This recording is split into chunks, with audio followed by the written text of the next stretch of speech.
Hey, ladies and gentlemen, 2007 Kia Rio manual. We had a clutch pedal hanging on it, and now the clutch pedal is free again, and the actuator is working. So, Houston, we have a problem. Let's see what we got going on over here. First thing that I want to do, I'm by myself, so I have a hard time testing anything, but I would like to know if this vehicle is capable of going into gear. So we're gonna keep it off the floor a little bit, see what we can do with it.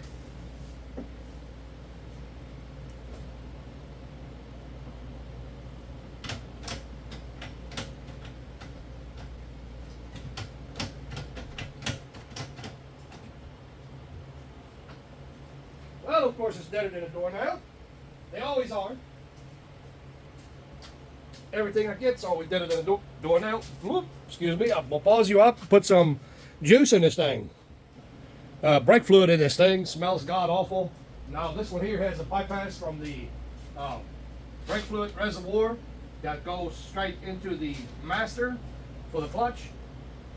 And of course, there's a bleeder on the bottom for the slave. Like I said, right now, it's actually, I can see, I had to use a camera, of course, to go underneath, but I can see the slave cylinder move when I push the clutch, so that part is working. It may still not do it all the way. We might have to do some bleeding. We might have to do some replacing of the fluid. That's what we're going to try to find out. All right, so battery is dead. No go on that one. Quick way, of course. I'm on the lift, so quick way for me to do this is I put it in gear, push the clutch in, and right now we don't have enough juice in the battery, but it does crank for like a little bit, and I can tell you it's in gear. So whatever the slave is doing, it ain't doing enough. So we may be looking at internal damage. We got to get it running. I want to see what it's doing when it's running. All right. It's actually a fairly easy one right there. So, not a rocket science. What I'm going to do is I'm going to go ahead and start it up. And I'm going to go ahead and just touch on the clutch pedal. Just touch it. You'll be able to pick it up. I'm going to have to open the door just a minute because, well, just because.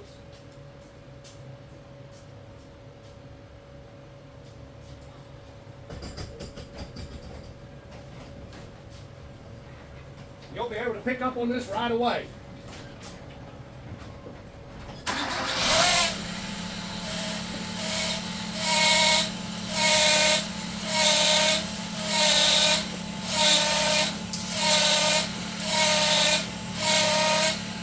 That's me pumping the clutch. Now I'm going to barely touch the clutch.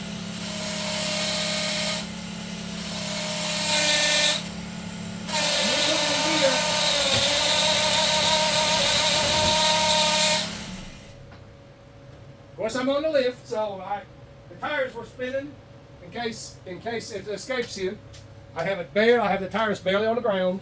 So throwout bearing, easy, really easy assessment. Throwout bearing is bad, 100%. Transmission got to come out. It needs well, actually, it needs the whole entire clutch because changing all that out and not changing the clutch is kind of dumb. And I'm gonna just go ahead and tell you, it's kind of dumb. Because that's a lot of labor for doing a throwout bearing. Matter of fact, if the slave cylinder on this one is not expensive at all, fluid flush, slave cylinder, and of course, clutch assembly comes with a throwout bearing, I would assume.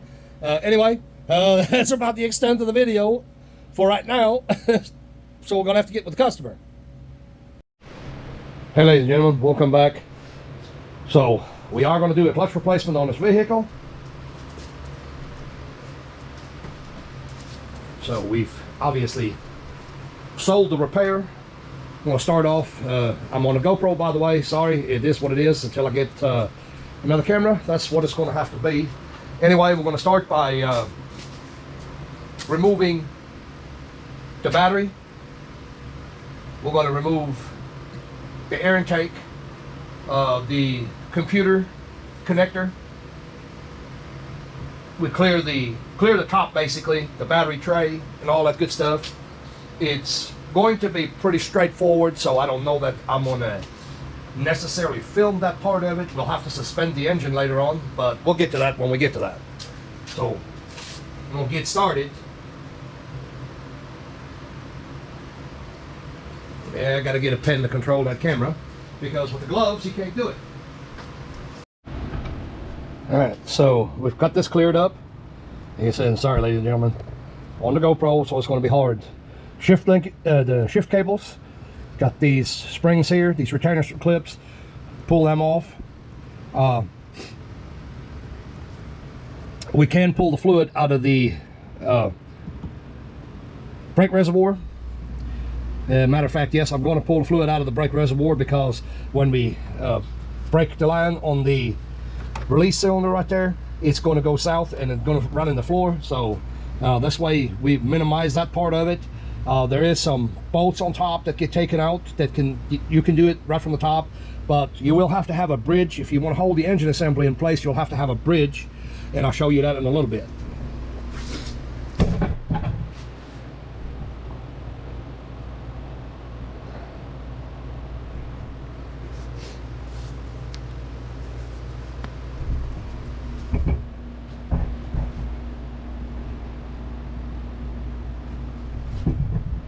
Get an angle.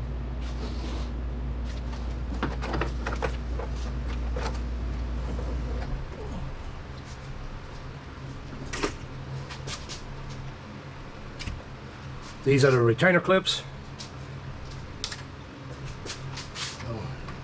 If you lose them, those you don't have to sweat. These are actually available. Just about any parts store will have those. The last time I checked. Of course, the best thing to do is don't lose them. Top washer, don't lose that. This vehicle here is pretty rusted. I say in its earlier life it had to be somewhere in the rust belt, because you don't see that here. Okay, so that loosened up our cables right here. These spring clips, they can be a booger.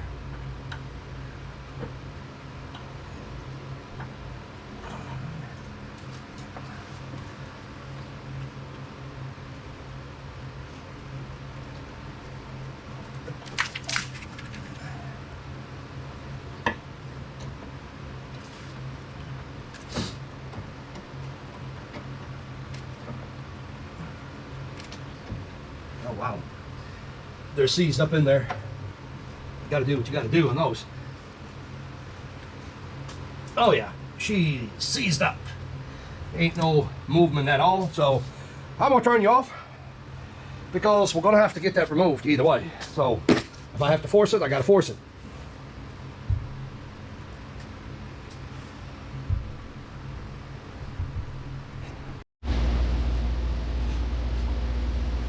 Anyway, ladies and gentlemen, what I'm going to tell you right quick, we're dealing with rust here, so expect in the rust belts, expect higher bills. Okay, so it kind of should be self-explanatory on that one, because people that live in the rust belt know, or not people, the shops, you know, that are in the rust belts, they know, hey, it's going to take us longer than standard book times, because they got to fight everything they do. I went ahead and evacuated this tank, brake fluid tank, so done that. I hadn't really done anything there yet, so here we're pretty much stuck. We're going to just break the break loose the bracket and call it a day. Kia, so you're dealing with 12 and 14.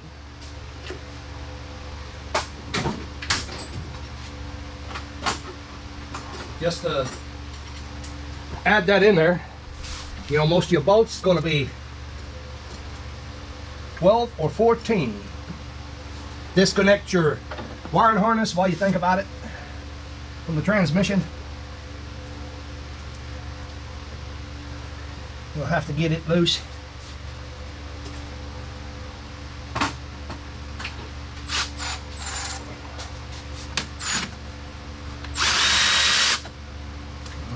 What did I get? Okay, that's a 12 millimeter on the bracket.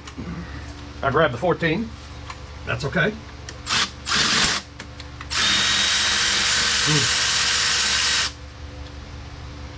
A little bit of irony here. I said something about the rust, and the irony here is a lot of that hardware it has been loose. These are a rubber impregnated washer, I guess what you call it, whatever you want to call that. Anyway, they're insulators. What it amounts to. You might want to be cautious on that.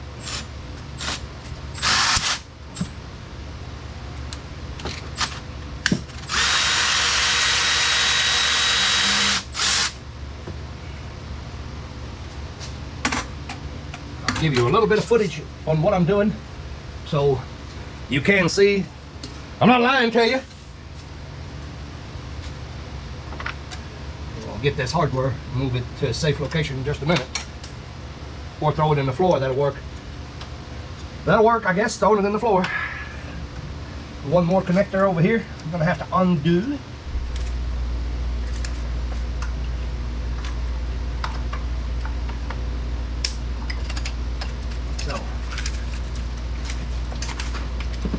Fold it up here, out of the way.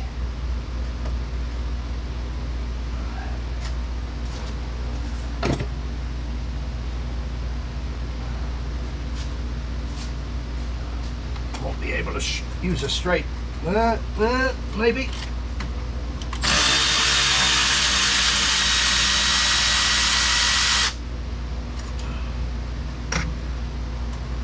These are rusted, the heads are rusted now. I mean, I'm not telling you they're not. I mean, they're rusted. There's no ifs, ands, buts about it. There's 3 locations on the bracket with the rubber, whatever you want to call that, vibration dampers. There you go. We'll call it the vibration. There's 4 of them. I lied to you again. One underneath the cable. I kind of didn't see that one.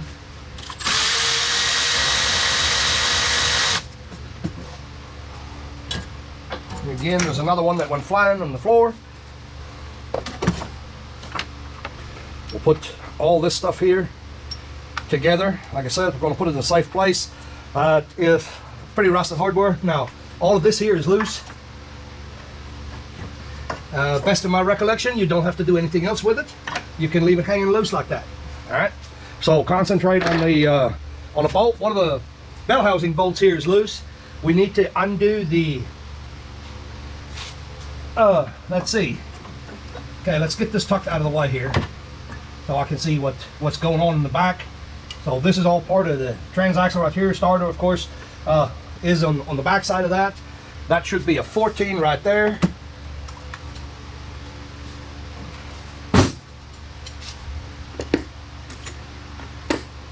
May not be. Maybe bigger. I don't know. I'm not going to guess at it. Yeah, it is a 14 on the bell housing.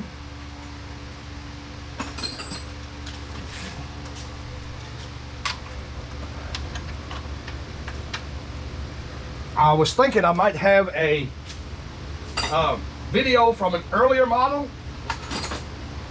I cannot remember.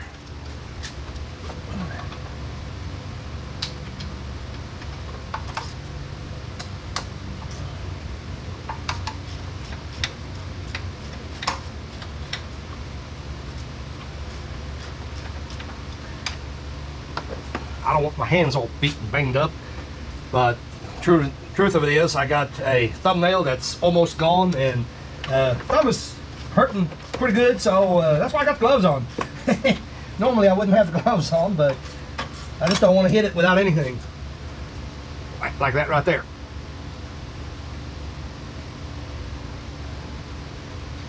Okay, ladies and gentlemen, we're going to have to use power tools. That's not acceptable.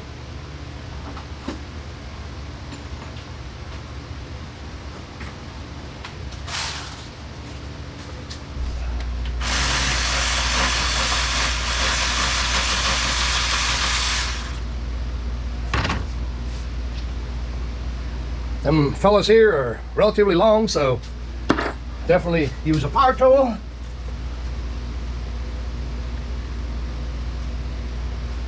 Well, that was one of the starter bolts right there, 17, I'm assuming, on the actual bell housing bolts. 17 it is.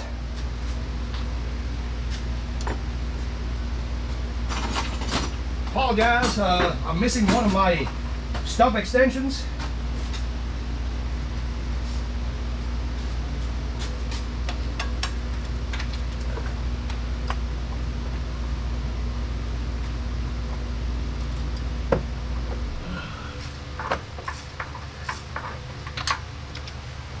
These swivel end extensions here, they're good for what they're good for, but they're not good for everything, I can tell you that.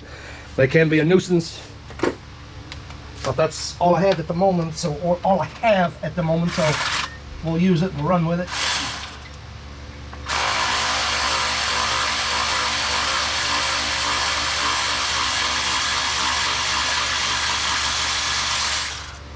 We'll get this apart. So here's one of your bell housing bolts. So ladies and gentlemen, I'm going to continue here. We've got a couple more that we've got to get out from this side, and we will be undoing our slave cylinder, which is right there. So keep that in mind. I'm going to pause the camera up and turn it back on if I'm doing something interesting.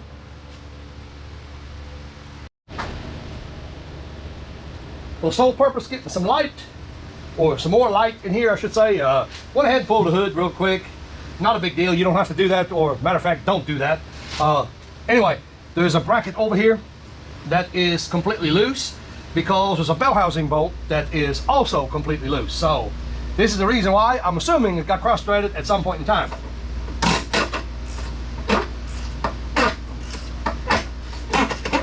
I just wanted to let you listen to that. Well, maybe not cross-threaded, but anyway, it certainly was not put in all the way because the bracket is loose. Well, that's actually fairly easily now, so we're rubbing wrong on that. May not be cross-threaded.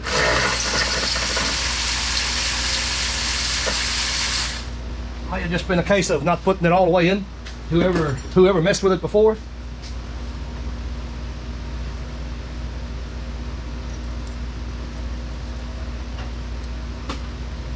A little bit of a booger to get that out. Yeah, we'll leave that for right now. There's, well, I thought there was one more bolt, but maybe not. Maybe I am wrong. So, now.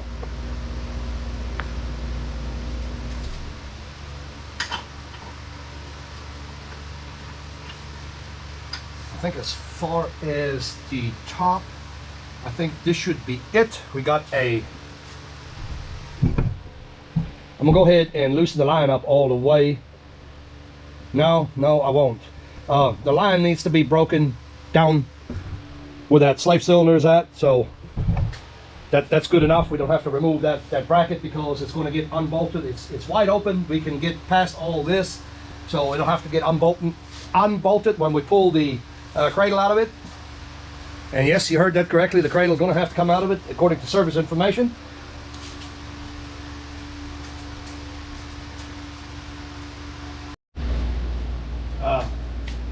That tool right here is what I was talking about earlier.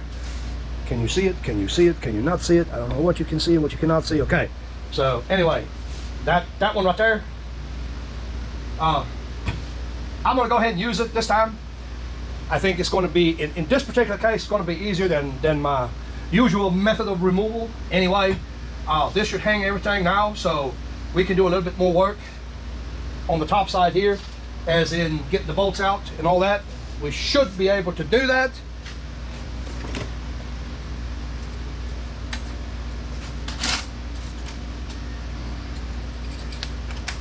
Okay, that is not going to happen.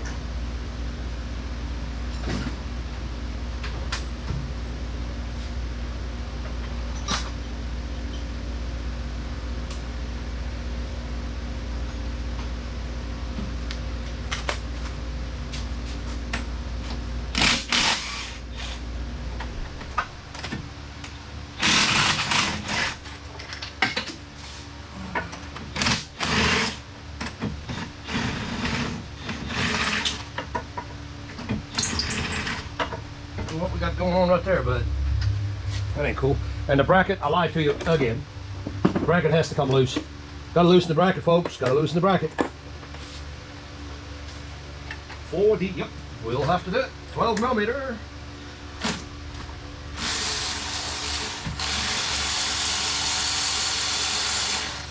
Can't get to the bolt as is. I can now.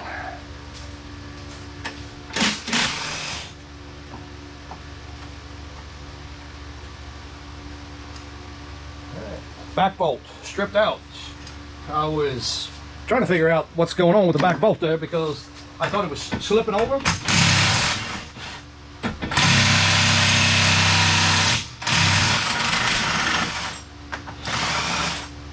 Not necessary to remove the whole thing, I'm going to tell you.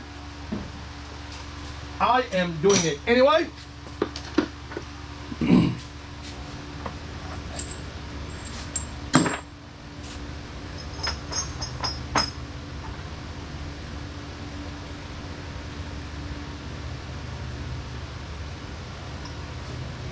Bolts out of here.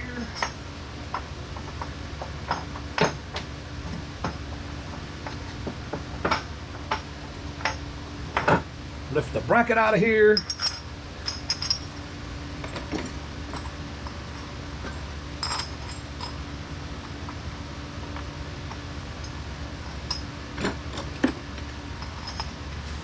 No confusion if you do it this way. Set your parts down with the bolts in it.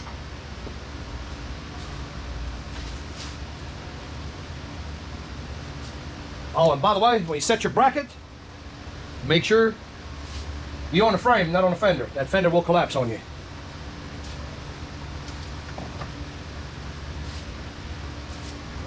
Maybe a 12 on that line, I don't know.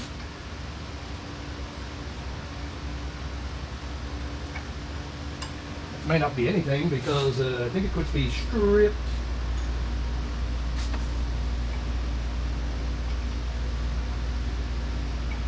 I can hear some of you folks already. Well, you're on a GoPro, why don't you put that in there? Well, 11. I guess you would be correct. I am on a GoPro. So, there's your hose, or your metal line, I should say, not the hose.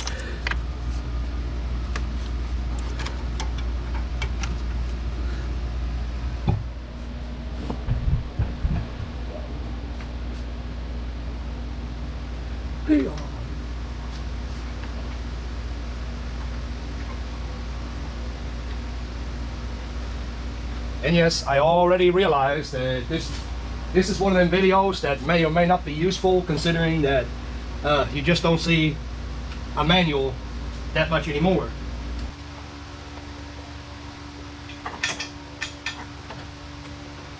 I'll just leave it up here, don't even drip that way. Tuck her in, call it good enough. So this is the extent of the bolts from over here. I do believe that is about all. There is a clip down here, a wire clip, that in this particular case was never hooked up, so it's already undone for me, but that is something you have to undo if it is hooked up, so you don't yank it apart later on. There's that bolt. We'll have to try to clean it up. Yeah, the threads are gone. Threads are gone on it, so that bolt may have to have some washers on it to make it go tight. But anyway, pause you back up. Fixing to go under. .32 millimeter on the axle nut socket.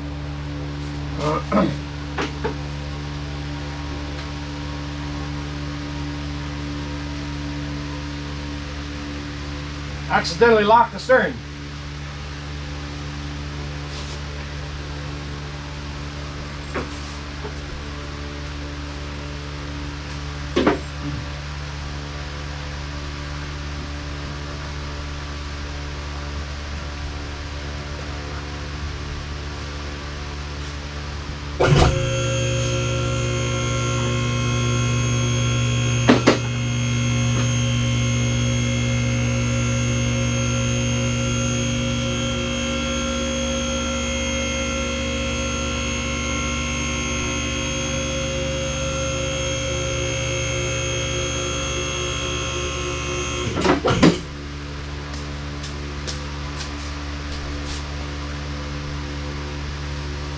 Caliper bracket looks to be 17.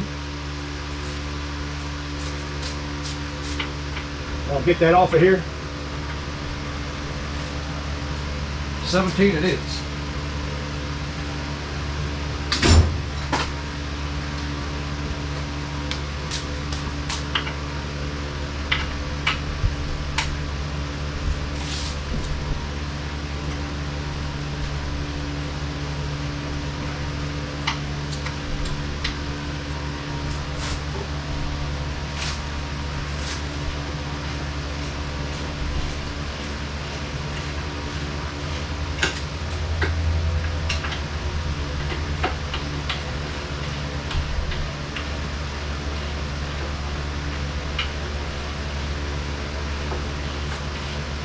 If you got a caliper bracket that is coming off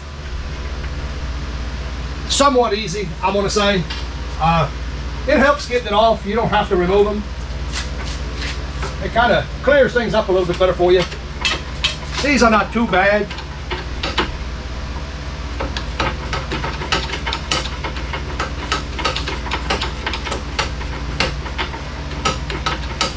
One of the CV axles on this one here is was seized up a little bit, so I finally got it moving. You don't want to wail on it with a hammer too much.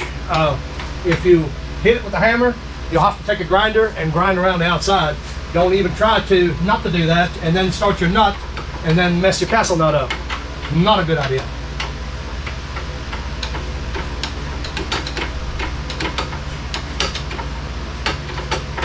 Judging by how easy they came off, I would say they couldn't have been torqued no more than maybe 50 foot-pounds. So pause you back up, go to the other side, do the same thing. I'm gonna go to here real quick. I'm gonna tell you, your rear bracket, your rear transmission mount, that's transmission mount, all right, has 3 bolts. The front has got 2 bolts. Well,